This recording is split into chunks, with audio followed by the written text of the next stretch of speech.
మాల్వీతో relation అప్పుడు భయపడలేదా రాజ్ తరుణ్? భయం దేనికి భయం? ఇప్పుడు ఏవైతే లావణ్య విషయంలో భయపడ్డాడో, వన్స్ నేను ఇప్పుడు ఇంకో అమ్మాయి దగ్గర వెళ్తే ఈ విషయం లావణ్యకి తెలిస్తే ఇష్యూ అవుతుంది, మొత్తం బయటకొస్తుంది అనే భయం ఉంటుంది కదా. ఆఫ్ కోర్స్ ఉంటుంది కదా, మరెందుకు లేదు? భయం ఉంటుంది కదా. ఆవిడ అది కూడా చెప్పాడు రాస్తాను చాలా క్లియర్గా. నేను అమ్మాయే కాదు, ఏ అబ్బాయితో కూడా ఎవరితో నాకు అసలు ఫ్రెండ్ సర్కిల్ అనేది ఉండకూడదు. 24 గంటలు ఆవిడ అసలు ఎవరిని రానివ్వదు దగ్గరికి, ఆ ఇంటి చుట్టుపక్కలకి.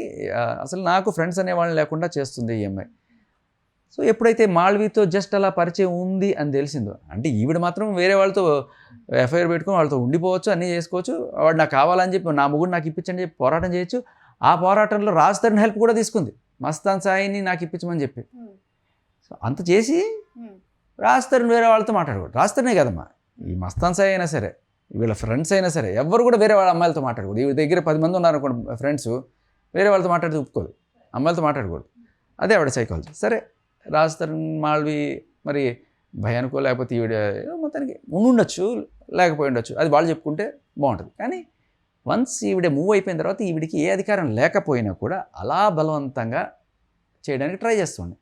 అది కూడా నానా రకాల టార్చర్లు అన్నీ కూడా ఉండిన తర్వాత కూడా ఆయన తిరిగి మళ్ళీ అక్కడికి ఎందుకు పోవట్లేదు ఆవిడ దగ్గరికి అనడానికి కారణం ఏంటంటే చాలా సింపుల్ రీజన్. డ్రగ్ అబ్యూజర్గా ఉన్నప్పుడు ఫోన్లే నేను రీహాబిలిటేషన్కి పంపిస్తారు, నేను ఒక దోషిగా అయితే చూడరు, ఏదో విక్టిమ్గా భావిస్తారు. ఎవడో ఏదో తెలియని పరిస్థితిలో అలవాటు అయింది నీకు అని చెప్పి, కానీ నీ మీద నిఘా ఉంటుంది. కానీ ఒకసారి నువ్వు డ్రగ్ పెడ్లర్గా గుర్తింపబడ్డావు అంటే, డ్రగ్స్ అమ్ముతున్నావు అని గుర్తింపబడిన కేసులో 45 రోజులు నువ్వు చెంచలగూడ జైలుకి వెళ్ళి వచ్చిన తర్వాత నువ్వు నేను కలిసి ఒకటే ఇంట్లో ఉంటే, రేపు మరి వాళ్ళ బడ్డీ కొట్టుకొచ్చేది చిప్స్ ప్యాకెట్లు ఇంకోటి అడిగినట్టు వాళ్ళ నాన్న తీసినప్పుడు వడ్డీ కొట్టింది కదా, అలా రేపు వీడింటికి వచ్చి నాకు హెరాయిన్ 1 కేజీ కావాలి, గంజాయి 1 కేజీ కావాలి, మెత్త 1 కేజీ ఇవ్వండి అని చెప్పి అడుగుతూ ఉంటే ఎలా ఉంటుంది రాజ్ తరుణ్కి? బేసికల్లీ ఒక నేరం, రకరకాల నేరస్తులు ఉంటారు. ఆడవాళ్ళైనా కూడా ఒక రేపిస్ట్ ఉన్నాడు, భర్త ఏదో చేశాడు, వాడికి ఏదో శిక్ష పడింది, 2 ఏళ్ళ తర్వాత బయటకు వచ్చాడు, లేకపోతే దాంట్లో ట్రయల్లో ఉన్నాడు, వాడందరినీ కూడా గ్యాంగ్ రేప్ అని చెప్పి చేసేసారు. అలాంటి వాళ్ళతో ఉందామన్నా కూడా ఇదిగా ఉంటుంది కదా ఎవరికైనా. సో రాజ్ ప్రాబ్లం కూడా అదే. అంటే కలిసి లేకపోయినా కూడా ఆ ఇంట్లో ఉంటే ఎంత ఇమేజ్ డ్యామేజ్ అవుతుందో ఒకసారి అర్థం చేసుకున్నాడు.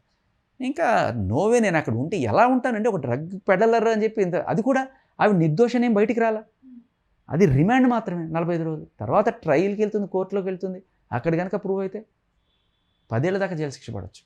సో అలా నువ్వు ఒక నిర్దోషి అని తెలుసుకున్న తర్వాత నువ్వు వచ్చి ఉన్నావు, ఓకే, ఎవరన్నా అడిగినా కూడా మీరంతా తప్పుడు నిందలేశారా ఆవిడ మీద, ఆవిడ నిర్దోషి పొండ్రా అని చెప్పి గట్టిగా అనొచ్చు.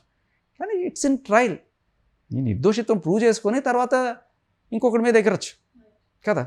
So that was Raj Tarun problem. ఇప్పుడు తనతో ఉన్నా అంటే తనని కూడా అదే ఘాటికి కట్టేసి అదొక ఇతను కూడా ఒక డ్రగ్ మాఫియాలో ఉన్నట్టుగా చిత్రీకరించేస్తారు చాలా ఈజీ.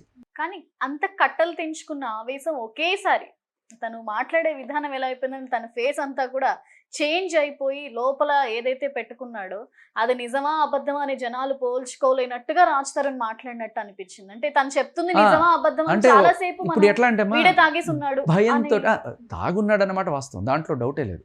అంటే ఆ రోజు తాగున్నాడో లేదో తెలియదు. రాజ్ ఒకసారి ఈ నిజం చెప్పాలంటే రాజ్ పెద్ద తాగుడు అలవాటు కూడా ఎంత దారుణంగా ఉండదు ఎప్పుడైనా పార్టీకి పోతే. బట్ ఎప్పుడైతే ఈ టార్చర్ మొదలైపోయిందో ఈ సైకోటిక్, మీరు అది వినుంటే మీరు విని మాట్లాడలేదని నాకు అనిపిస్తుంది. మొత్తం